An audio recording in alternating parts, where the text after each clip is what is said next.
yaasa ka se ka kɔjaabi ɲɛnaman di lankana basigili kan ani ka se ka jatigɛ walekɛlaw kɛlɛ ni fanga ɲɛnaman ye. Burkina Faso ani Niger ye tigɛdi ɲɔgɔnma dɔ bila sen kan min bɛna se k'a to nin jamana fila ninnu ka u ka kɛlɛkɛjɛnkuluw fara ɲɔgɔn kan ka jatigɛ walekɛlaw kɛlɛ kosɛbɛ. O de kosɔn Niger ka minisiri min bɛ lankana ko kunna Alkasum Indatu ale ye tile fila taama kɛ Wagadugu yaasa ka se ka na sigi ka fɔ kɛ ni falancɛ fanga ɲɛmaaw ye.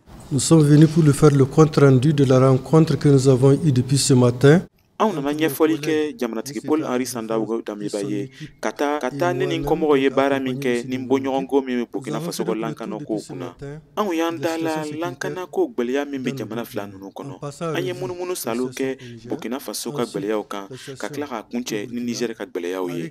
N'an ye filɛri kɛ ka taga an ka finitigiw bɛ baara kɛra lahariya min kɔnɔ, n'an ye filɛri kɛ ka taa baasiba min bɛ an n'u kɔnɔna, ani n'an y'an ka miiriyaw fara ɲɔgɔn kan, olu fɛn ninnu bɛɛ bɛ se ka kɛ sababu ye an ka kɔjaabi ɲɛnaman sɔrɔ an ka kɛlɛ nin kɔnɔ. La situation est de sécuriser nos populations.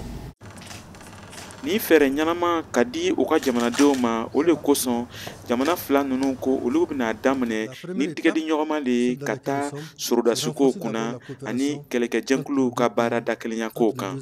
A filanan o ye ka to ka kɛrɛ walankata jarijɛnkuluw kan i n'a fɔ jamana fila ninnu tun ye opération minnu bila sen kan Tanli 1, Tanli 2 ani Tanli 3. Olu ko Tanli tako 4nan yɛrɛ b'a sen kan. Nga ni jamana fila ninnu ko olu ka kɛlɛ tɛ se ka kunkɔrɔta sɔrɔ ni o ma o kanbɔ Mali jamana ɲɛmaaw fɛ, kamasɔrɔ olu ye o dabɔ farafinna tilebenfan jɛnkulu min bɛ kɛlɛkow kunna n'an ko G5 Sahel. Et nous avons pensé que anw y'a laɲini ko Mali min ye a yɛrɛ dantigɛ ka bɔ anw ka sorodasi tigɛdi ɲɔgɔnmaw na, ale ka se k'a jɔyɔrɔ fa ani k'a ka ɲɛmɔgɔya ta ka se ka na fara anw kan yaasa an ka se ka an ka jamanaw lankanaya kosɛbɛ. Min ye Burkina Faso ye, ale ka ɲɛmaaw bɛna Mali fɛnɛ ka sorodasi ɲɛmaaw sɛgɛrɛ ka se ka faamuyali ɲɛnaman di olugu ma ko n'an bɛ fɛ ka taama sira ɲɛnaman kan an ka ɲi ka fara ɲɔgɔn kan le.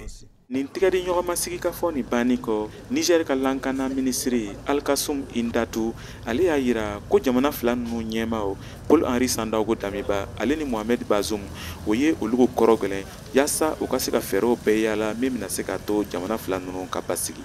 Nin tun ye Kadɛrɛ Tarawele kumakan ye ka bɔ Wagadugu, Burkina Faso.